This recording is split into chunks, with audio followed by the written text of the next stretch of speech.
Hello, welcome to Productions MJC. And here we go again, one more time. Okay, folks, I thought I could just get beyond this stuff and move on and just make a few comments here and there and be okay. But why do people believe in flat Earth? Why do they believe in conspiracy theories? Well, here's an example. I have Hobu123. We were in a discussion about natural selection, evolution, atheism, and such. And he goes off on a tangent about how stupid I am because, and they did reference Dunning-Kruger effect, meaning I think I'm a lot smarter than I really am, and I'm convinced I'm a lot smarter than I really am. When in fact, I told this guy, I don't know that much about it. I have to go out and look at it and study it. I need to go out and look at things. So I'm not that smart. I'm not that, I don't profess to be that smart. I thought about some things after reading stuff. And he tells me, well, there's your problem. You're going out to these websites and conspiracy websites and everything. And I said, no.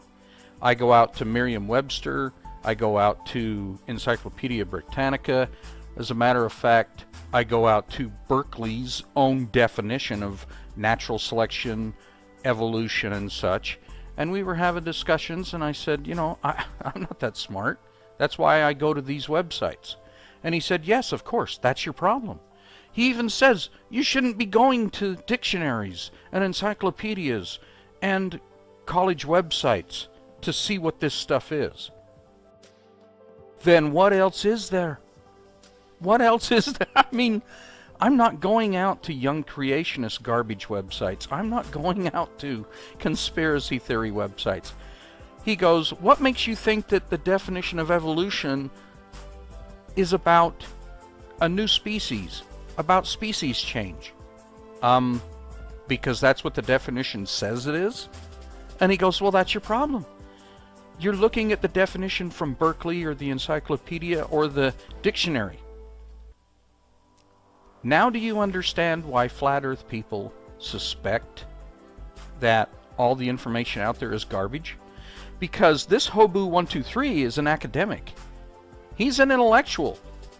And he's telling me not to go to dictionary sites, not to go to encyclopedia websites, not to go to university or institution websites.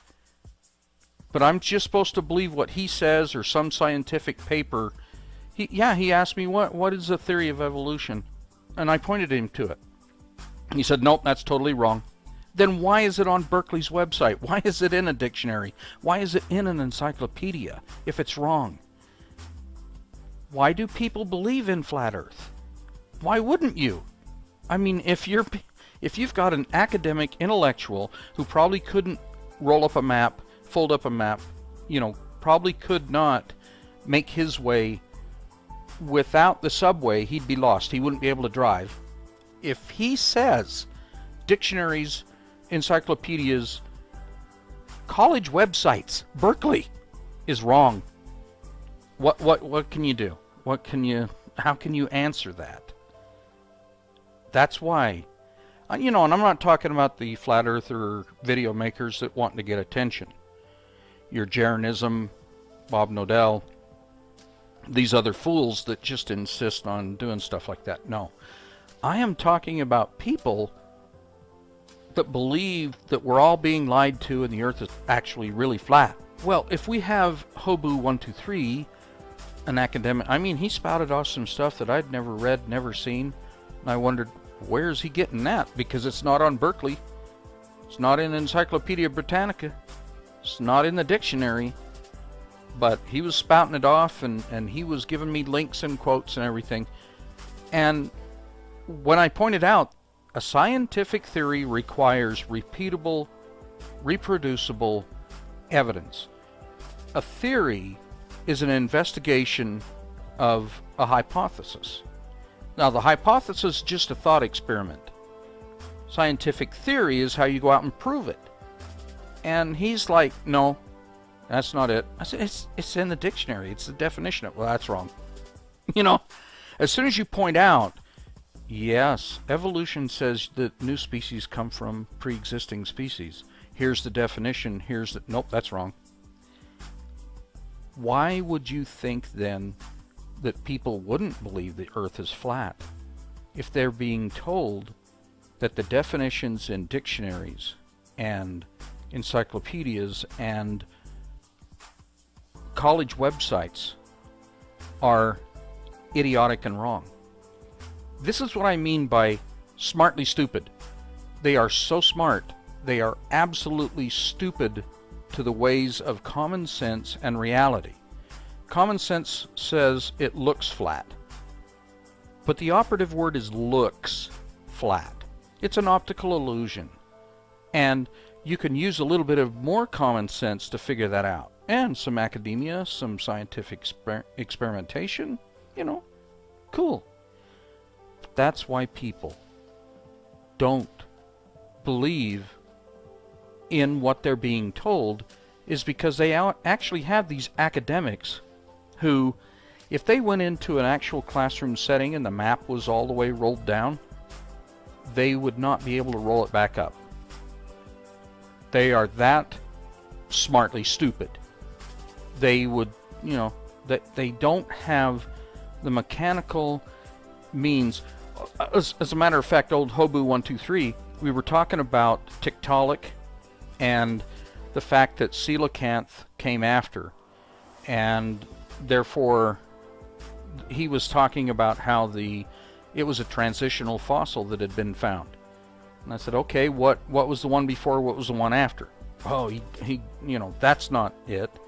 It's something else. And I said, well, look, coelacanth's been around for a long time. That's natural selection, because it has perpetuated through the years, because it had not only the mechanics, but it had the advantage.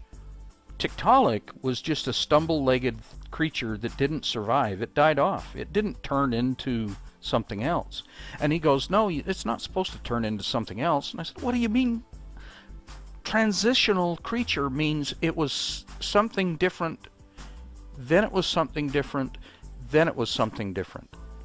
And you're saying the middle one is Tiktaalik. Well, what was before and what was after? Well, that's not important. You know, that we, you know, how can you argue with somebody like, it's like arguing with a flat earther? Arguing with this man about evolution or atheism being a religion. And he's like, well, where did you get that? Atheism is religion. Dictionary, encyclopedia, websites. The IRS gives atheist groups tax-free status because they are organized religion. They're anti-religion religion, but they're a religion. They're a group. They organize, they lobby, they do all sorts of things. They don't just sit around. One of my favorite arguments about atheism is, well, is off a TV channel? Because I said, well, look, when you go to an atheist rally and an atheist meeting, you mean everybody sits around and does nothing? You can hear the crickets, you can hear the paint dry on the wall. You can hear the plaster crack because nothing's happening. That's what off on a TV channel is. There's no exchange of information. There's no nothing happening. It's just silent. Not when you go to an atheist meeting. They look like a Pentecostal rally. They're just saying things different. But they're jumping around, screaming and yelling, dancing, singing, talking, passing the plate. I love that one. But yeah, they do. They're an organized religion. They're a religion that believes there are absolutely no gods whatsoever. Not just one or two are wrong. Not just everything is wrong, and they're the only people that are right. And he goes, where do you get that? I said, from their own websites. I mean, they lobby against religion. They lobby against other things. They're very active. They're not like an agnostic that doesn't care, says we don't know, we can't know, and there's no use really even trying to know because they're passive. Well, he argues the point. That's why people don't believe in the world today. They don't believe in what they are being told because of people like this that are so smartly stupid they boggle the mind. Thank you so much for watching. I really do appreciate it. This has been Productions MJC.